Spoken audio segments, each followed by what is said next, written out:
To tickle your imagination.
Here is the crew of the rocket ship Lunar Eagle.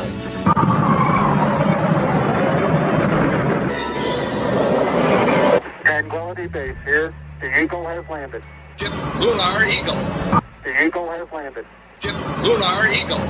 The Eagle has landed. Dr. Werner von Braun.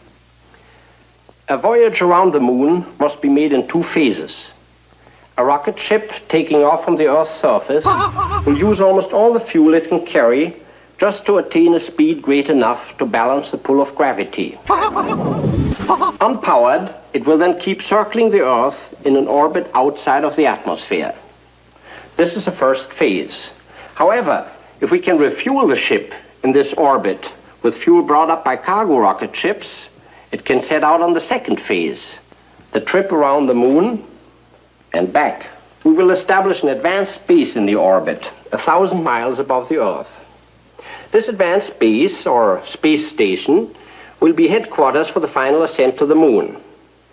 Our space satellite will have the shape of a wheel, measuring 200 feet across.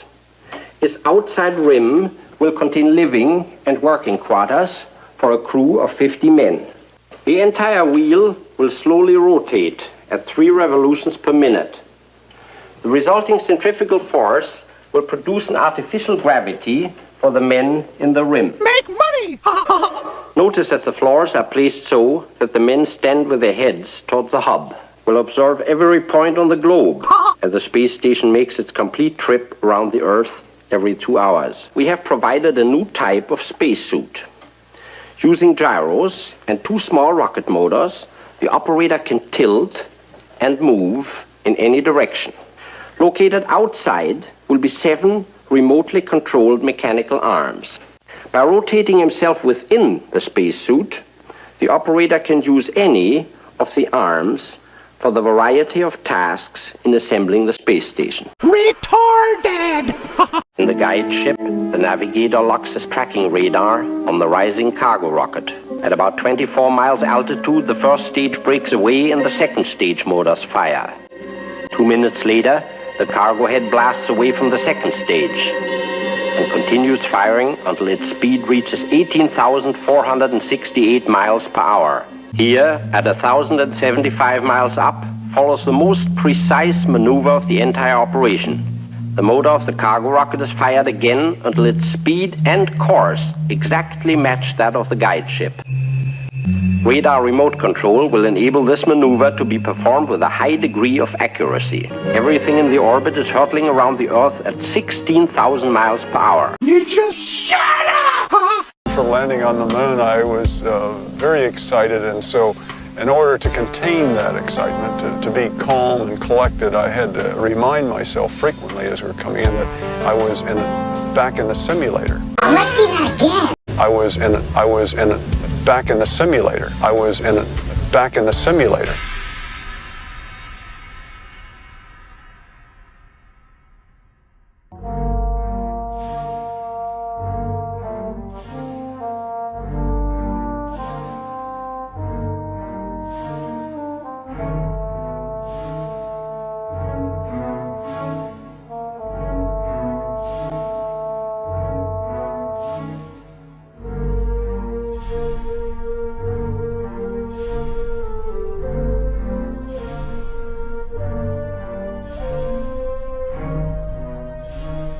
We always indulge in a few pagan rites to appease the EVA gods.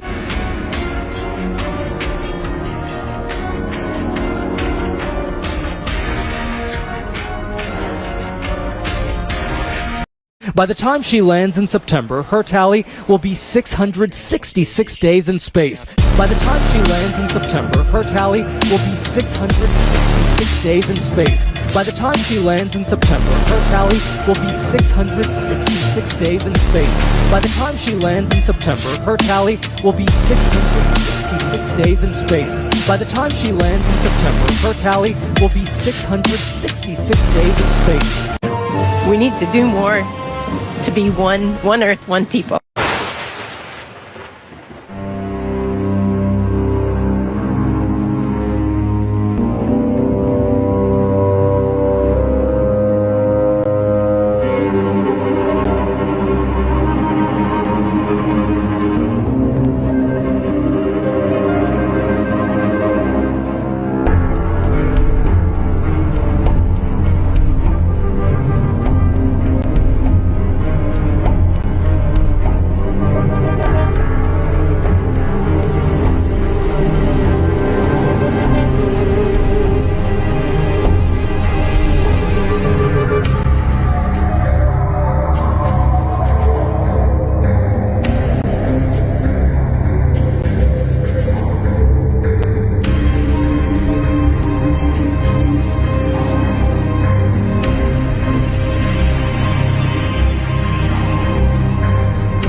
This is the control room for NASA's Deep Space Network, and the scientists here still listen for the signals that Voyager is sending. Geostationary orbit, where we keep most of our communication satellites, is further away than that.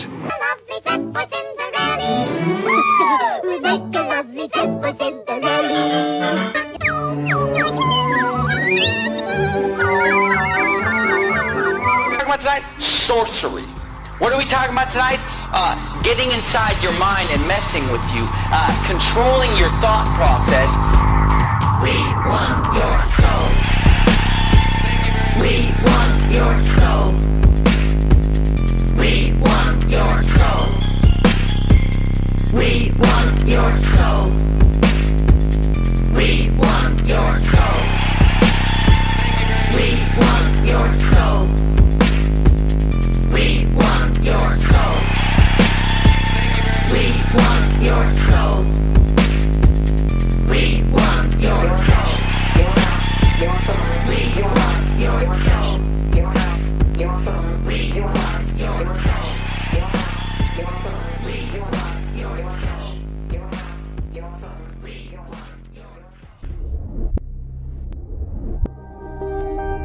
Which came first? The science or the fiction?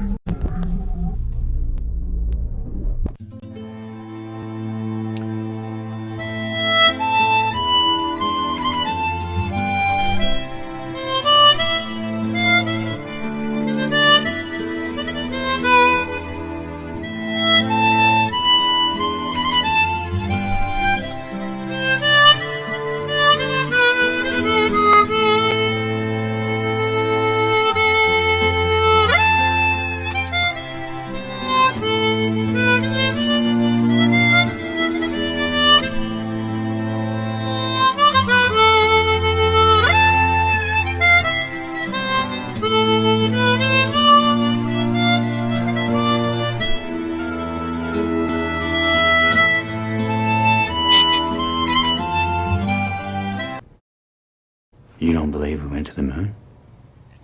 I believe it was a brilliant piece of propaganda. I believe it was a brilliant piece of propaganda. Brilliant piece of propaganda.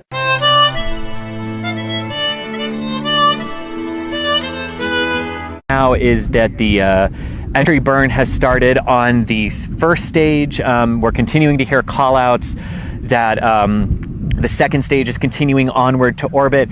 Let's see that again.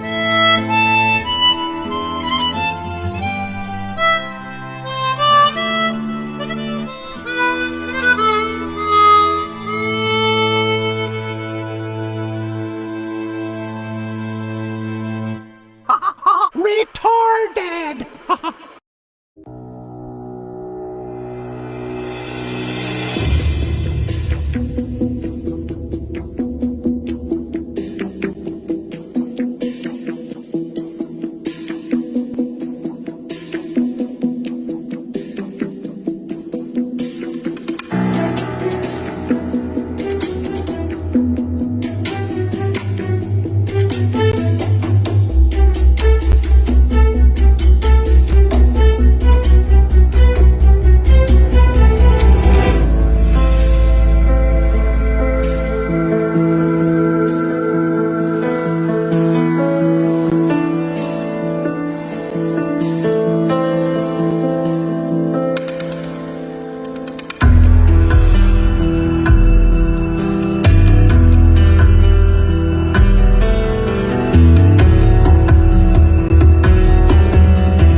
It is good to see the whole Earth. To see the Earth whole.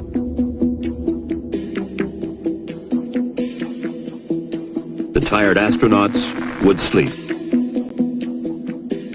I don't recall what stars we could see. I don't remember seeing any. There are a lot of stars. The sky, of course, was black. There are a lot of stars. And they're all fixed relative to each other. When you look out into deep space, it's the darkest black you can imagine. The biggest visual surprise was just how black the sky was. And we could not see stars. But then you had this black sky, a sky blacker than black. I've often tried to explain the difference between darkness or blackness. Blackness is the endlessness of it all. It's hard to comprehend.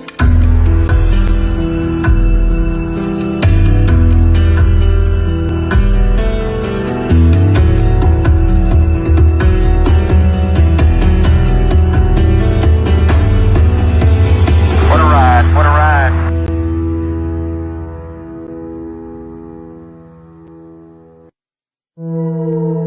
A perfect liftoff, and the astronauts are now in lunar orbit, ready to join for the journey home.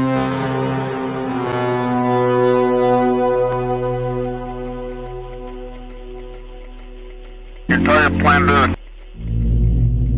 Love of Christ.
To tickle your imagination.